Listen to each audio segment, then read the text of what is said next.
শুভ সকাল সবাই কেমন আছেন?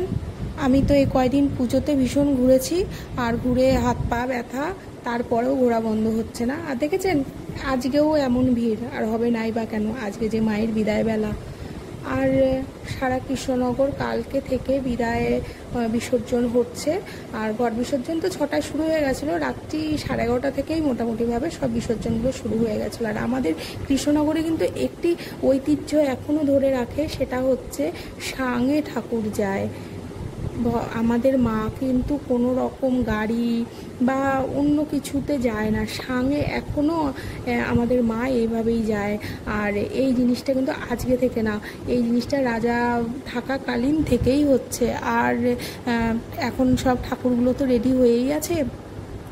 আর এই সাঙে যাওয়া নিয়ে অনেক কিছুই হয়েছে, শুনেছিলাম যে কোর্ট কেসও হয়েছিল, তো আমাদের ভারতীয় কোর্ট থেকেও, সুপ্রিম কোর্ট থেকেও নাকি এই নিয়েই অনেক কিছু হওয়ার পরে আবার সাং ফিরে এসছে। এটা নিয়েও অনেক কিছু হয়েছে, কিন্তু সত্যি বলতে আমাদের এইটাই ঐতিহ্য, এটাই আভিজাত্য, আর এইভাবেই আমাদের ঠাকুর বিসর্জন হচ্ছে।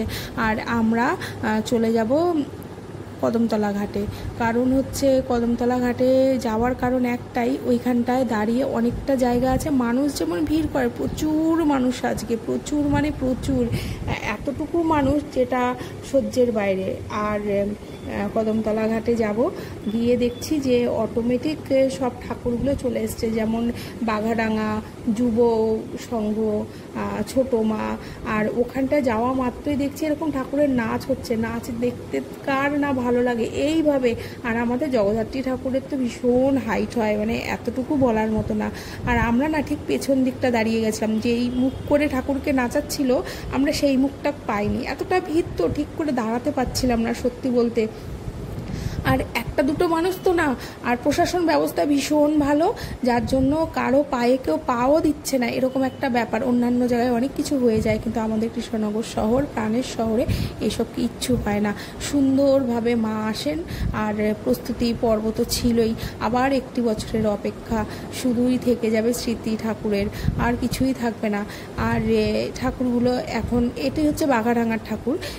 এই ঠাকুরটি একদম ঘাটের খড়ি নদীর সাথেই নেবে, নেওয়ার পরে এই ঠাকুরের গয়নাগাটি সব খোলা হবে। কারণ আপনারা তো জানেনই, আমাদের কৃষ্ণনগরের ঠাকুর মানেই গয়না, এত গয়না বলার মতো না। আমাদের এই ঠাকুরদের গয়নাগুলো কিন্তু ওরা সবাই প্যান্ডেলে খোলে না, প্রত্যেকের ঠাকুর জায়গায় নিয়ে আসে, নিয়ে আসার পরে বড় বড় ঠাকুরগুলোর জন্য প্রশাসনিক ব্যবস্থা খুবই ভালো। আর এই দেখছেন সাং যাচ্ছে, যে এই একটা ঠাকুর বিসর্জন হয়েছে তাই সাংটা নিয়ে চলে যাচ্ছে, সাংটাই এত বড় আর এত লোক লাগে যে কি বলবো। তারপর তো ঠাকুরের ব্যাপার আছেই, আর ঠাকুরও নিশ্চয়ই আমাদেরকে সেই রকমই সাহায্য করে, না হইলে অত বড় একটা ঠাকুর কি করে সম্ভব মানুষদের ঘাড়ের মধ্যে ওঠা।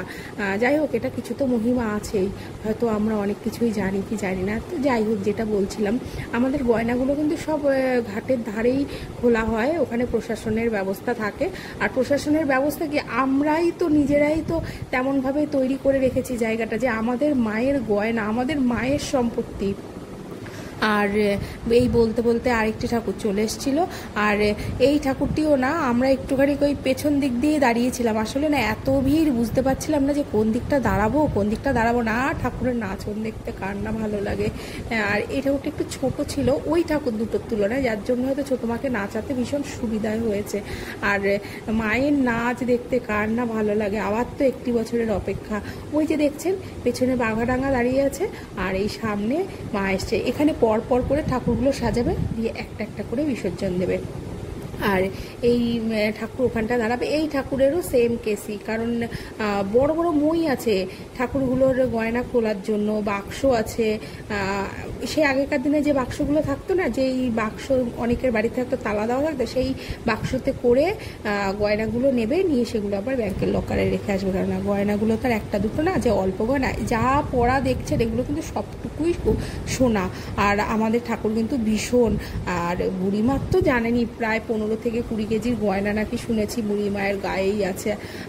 দেখি তো অত গয়না, এবার কতটুকু জানি না, এটা জাস্ট একটা দেখে আন্দাজ করা যায় বা শোনাও যায়। আর আমরা কিন্তু বুড়িমার জন্যই দাঁড়িয়ে আছি এখানটায়। আর এইখানটায় দেখেছেন ওই যে গয়নাগুলো খোলা হচ্ছে, এবার মুটুকটা খোলা হবে। মুটুকটাও কিন্তু সোনারই বটে। আর এখানে পরপর দুখানা ঠাকুর সাজানো আছে। আর এরপরে আরও একটি ঠাকুর আসবে, 3টে করে যত সম্ভব ভাসান যায়। আমি না এই বছর প্রথম এইভাবে ভাসান দেখতে এসেছি, আমি এর আগে কখনো আসিনি। আমি ঘট বিসর্জন দেখেছি। আর কত যে ড্রোন উঠছে, কারণ এখানে তো প্রচুর ব্লগাররা থাকবে, বড় বড় টিভি চ্যানেলের সবাই থাকবে, বা এছাড়াও প্রচুর বড় বড় মানুষেরা থাকবেন। আর এই যে আরেকজন ঠাকুর চলেছেন, দেখেছেন কেমন দৌড় আর উত্তেজনা, সবাই না এই সবাই দেখেছি আমি হাতে তালি দেয়। আমার খুব ভালো লেগেছে বিষয়টা। আমি কিছুই জানি না, অথচ মনে হলো যেন আমাকে আবার পাশের থেকে সবাই মিলে কথাও বলছে এই সেই ঠাকুরের নাচ। আর সবাই হাতে তালি দিচ্ছে, সবাই নাচছে, সবাই সবার মতন। আর ক্যামেরাবন্দি তো করবেই, কারণ আমার তো 1 বছরের আশায়, মাকে দেখার আশায় বসে আছে। কারণ এই যে একটা বছরের প্রস্তুতি, ওই যে 2টো মা দাঁড়িয়ে আছে, আর এই আরেক মা, যাই হোক। আর 1 বছরের প্রস্তুতি, 1 বছরের আশা, সব কিছু থেকে এত কিছুর পরে এবার মায়ের বিদায়বেলা, ভাবতে না কেমন যেন লাগে। তো যাই হোক, এই ঠাকুরটির হয়তো কোনো নিয়ম আছে 7 পাকে ঘোরানোর মতন, সেটিই করছিল। আর আমরাও ওই জন্য একটু দাঁড়িয়ে দাঁড়িয়ে দেখছিলাম, কারণ এইভাবে কখনো আমি অন্তত বিসর্জন দেখিনি। আমি কিন্তু নবদ্বীপের রাসে বিসর্জন দেখেছি, ওর আবার কি এরকম সাঙ্গে করে আনে না তো, ওর তো ওই কী বলে ওটাকে, তা তো জানি না, চাকা থাকে একটা, কেমন যেন পাটাতন না কি বলে, যাই হোক, ওইটাতে করে কি সুন্দরভাবে ভাসান দেয়। কিন্তু এই ভাসানটা পুরোটুকুই আলাদা। নবদ্বীপে তো একটি মাত্র সাঙ্গা, সেটা গৌরাঙ্গিনী মাতা, কিন্তু ওরটা তো দিনে দিনে হয়, অত ভিড়ে আমি কখনো ঘাটের ধারে যাইনি। কিন্তু এই প্রথম আমি জগদ্ধাত্রী বিসর্জনে আসলাম, তাও আবার ছেলের পাল্লায় পড়ে। সত্যি বলতে ছেলেটা বড় হওয়াতে আমি অনেক কিছুই দেখতে পাচ্ছি, যেগুলো এত বছরে কোনো দিন দেখিইনি। আর সবার কাছে একটা করে ক্যামেরাবন্দি তো করতেই হবে, কারণ মা চলে যাচ্ছেন, আবার তো 1 বছরের অপেক্ষা। যাই হোক, একটু মাকে এরকমভাবে নাচানো হচ্ছে, প্রত্যেকে নাচে, প্রত্যেকের আবেগ উল্লাস। এদিকে তো বাবু আবার মেঘ করে বসে আছেন। আমি কিন্তু ছাতা নিয়ে নিয়েছি, কারণ ছাতা ছাড়া এখন আর হাঁটা যাবেই না। তো আজকে একটি ছাতা নেওয়া হয়েছে। ভেবেছিলাম ভীষণ হয়তো রোদ, কিন্তু না, রোদ নয়, খুব সুন্দর একটা আজকের আবহাওয়া ছিল, আজকে বলার মতো না। আর এই দেখুন, ওই যে ওইখানে একটি মা দাঁড়িয়ে, বাগাডাঙ্গা, তার পাশে ছোট মা, ও না, তার পাশে হচ্ছে যুবগোষ্ঠী, তারপরে আমাদের ছোট মা দাঁড়িয়ে। এইবার ছোট মাকে আনা হয়েছে। আর ওইদিকে শুনলাম নাকি আমাদের বুড়িমার সাং কোনো রকমভাবে 2টো একটার একটু কিছু একটা হয়েছে, যে মা এতক্ষণে চলে আসে, কারণ ছোট মা আর বুড়িমা নাকি একসাথেই ভাসান দেওয়া হয়, সবাই বলছিল ওখানটায়। আমি তো জানি না, আমি দেখিনি কোনো দিন। আর লোক দেখেছেন, ওই দেখেন আবার ওইখানটায় গিয়ে নাচাচ্ছে মাকে। ওফ, মানে এই দৃশ্যগুলো না জাস্ট চোখের পলকের মধ্যে হয়ে গেছে, বলার মতো না। আর ওই মা নিচে চলে যাচ্ছে, এর নিচেই ঘাট তো, জল নিচে চলে যাচ্ছে। দেখুন একবার জিনিসটা কেমন লাগছে, মনটা কেমন, মানে মা সত্যি এইভাবেও দেখা যায়। আমি অনেক দূর থেকে ক্যামেরা করেছি, আসলে অত সামনে যাওয়ার মতন ক্ষমতা আমার ছিল না সত্যি বলতে। আর আমি আবার ওখান থেকে আবার নিচে এসেছি, যেখান থেকে মাকে এখন ভাসান দেওয়া হবে, সেখানটায় কিছুক্ষণ আবার দাঁড়ালাম, দাঁড়িয়ে এখানটায় আবার একটু দেখলাম। এই যে আমি আর ছেলে, আমরা ভুলেই গেছি আমরা এসেছিলাম, যে আমরা নিজেদের তুলেই ধরিনি, কারণ এই মা দেখতে দেখতে আমাদের ওই সময়টাই ছিল না। আর যাই হোক, আর আগের ঠাকুরটা যখন ভাসান দেওয়া হয়েছে, এই যে সেই জলে ভাসছে, আর এরপরে ওগুলো দেবে। আর বুড়িমার জন্য আমরা একটু এগোবো। ওই দেখুন দৌড়াদৌড়ি শুরু হয়ে গেছে। আমরা ভাবছি যেন মা আসছেন না কেন, বুড়িমা আসছেন না কেন। ও মা, পরে শুনি মায়ের নাকি সাংটা একটু সমস্যা হচ্ছিল, আর মা খুব ভারী হয়ে যাচ্ছিল আজকে, কেন কি জানি, হয়তো মায়ের যাওয়ার কোনো ইচ্ছে ছিল না, এমনও হতে পারে পুজোয় কোনো রকম বিঘ্ন হয়েছিল, সেটা হয়তো আমি জানি না। আমি আমার মনের কথা বললাম। এই যে বুড়িমা সাঙে করে যাচ্ছে, আজকে সাং ভীষণ ভার হয়ে গেছিলো। দিয়ে আমরা যখন চলে আসলাম, তখন সিদ্ধেশ্বরী মন্দির আমরা পার হয়ে গেছি। ওই যে দেখা যাচ্ছে সিদ্ধেশ্বরী মন্দিরটি, দেখুন। তারপরে ছেলে আর আমি বললাম যে তাহলে কি করবি, ও বললো যে চলো তাহলে পেছন পেছন যাই, এই তো শেষবার, আবার সামনের বছরের 1 বছরের অপেক্ষায়। দেখুন আবার মা দাঁড়িয়ে পড়েছে।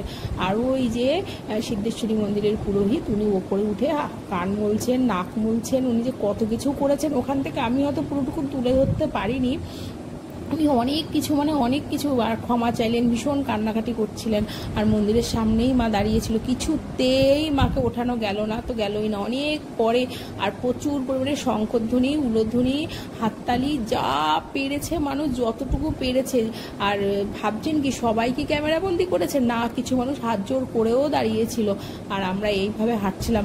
আর মানুষ আবেগের শহর বলি না, এই যে বুড়ি মা কতটা আবেগ কাজ করলে এত লোক হতে পারে একটা জায়গাতে, এত লোক সম্ভব? কেউ কোনোদিন এরকম ভাবে দেখেছে যে কদমতলা ঘাটে এত লোক চলে আসে? একমাত্র এটা বুড়ি মার জন্যই সম্ভব। আর মাকে নিয়ে আসা হয়েছে কদমতলা ঘাটে। আর এইবার মাকে একটু ঘোরাবে, একটু নাচাবে। আর মা আজকে ভীষণ ভার হয়েছিল, কেন জানি না, হয়তো মায়েরও যাওয়ার কোনো ইচ্ছে ছিল না, হয়তো কোনো রকমভাবে মায়ায় পড়ে গেছে। মা আজকে ভীষণ মানে ভীষণই কষ্ট পেয়েছে, হয়তো জানি না মায়ের যে কি হলো বিদায় বেলায়। আমরাও সেটাই ভাবছিলাম, মানে প্রত্যেকে ওখানে যতজনা দাঁড়িয়েছিলাম সবার একটাই কথা, এত বছরের মা তো কোনোদিন এরকম করে না, আজ কেন এমন হচ্ছে? সামান্য একটু বৃষ্টিও হয়েছিল। আবার সেই বৃষ্টি যখনই কদমতলা ঘাটে মা চলে এসেছেন, বৃষ্টিটার সাথে সাথে বন্ধও হয়ে গেছে। ভালো সুন্দর একটা রোদ দিয়েছে, সুন্দর একটা হাওয়া দিয়েছে। আর প্রচুর মানুষের ভিড়, যে যেমন পেরেছে তেমনভাবে তুলে নিয়েছে মাকে। ওই সারাটা বছর এটিই দেখে কাটাবে, এই আর কি। তারপরে আর কি আমরা অনেকক্ষণ দাঁড়িয়েছিলাম ওখান থেকে, কারণ এত সামনে যাওয়ার মতন পরিস্থিতিও আমাদের নেই। ওই যে মা নাচছেন আমাদের, এই তো এই বছরের শেষ নাচ আমরা দেখে নিলাম। আর চোখটাকে সার্থক করলাম, কারণ দেখে তো নিলাম মাকে, বুড়ি মাকে। আমি কোনোদিন এভাবে দেখিনি, তো আমার ভীষণ ভালো লেগেছিল। আর এত লোকজন, বাপরে বাপ, কি বলবো, সামনে পেছনে আশেপাশে সব জায়গায়। আর মাকে যখনই ঠিক করে তোলা হচ্ছে, মা কেন জানি না বেঁকে যাচ্ছে। মাকে কিছুতে সোজাভাবে, অনেক কষ্টে সোজা করা হয়েছে, কিছুতেই মাকে সোজাভাবে রাখতে পারেনি। যাই হোক, এবার বিষয় হচ্ছে মায়েরও হয়তো মনটা খারাপ, আমাদেরকে ছেড়ে চলে যাচ্ছে। আবার এমনও হতে পারে কোনো কিছুর আভাস দিয়ে গেল যে তোরা একটু সাবধানে থাক, কারণ দিনকাল তো ভালো না। এখন মাই জানে মায়ের কি লীলা, সেটা আমরা কিছুই জানি না। আর এইবার কদমতলা ঘাটে নিয়ে এসেছে, এখানটায় দাঁড়াবে। আর এখানটায় গয়নাগাটি মায়ের খুলতে কম করে 2 ঘন্টা তো লাগবেই। তো আমরা ঠিক করলাম এবার আর সময় নষ্ট করে লাভ নেই, কারণ ছেলের আবার 5টা থেকে পড়া আছে, 8টা থেকে পড়া আছে। ওই জন্য আমরা খুব তাড়াতাড়ি করে ওখান থেকে চলে এলাম। আর মাকে শেষবেলা আর কিছু বলার নেই, একটাই কথা, মা তুমি ভালো থেকো, আমাদেরকে ভালো রেখো। আর তুমি আবার সামনের বছরের জন্য তৈরি হও, আমরাও তৈরি হই তোমাকে নিয়ে আসার। আর যদি কোনো ভুল হয়ে থাকে ক্ষমা করে দিও। আর তুমি সুস্থভাবে এসো, সাবধানে থেকো, ভালো থেকো। একটিবারের জন্য তোমাকে আবার দেখে নিলাম, তোমার এই মুক্তি তো আবার 1 বছরের অপেক্ষায় থাকলাম।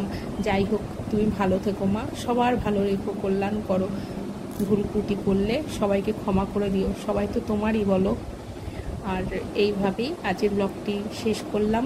আর ভিডিওটি যদি ভালো লাগে, এই ভারাক্রান্ত মনেই একটি লাইক করবেন, সাবস্ক্রাইব করবেন।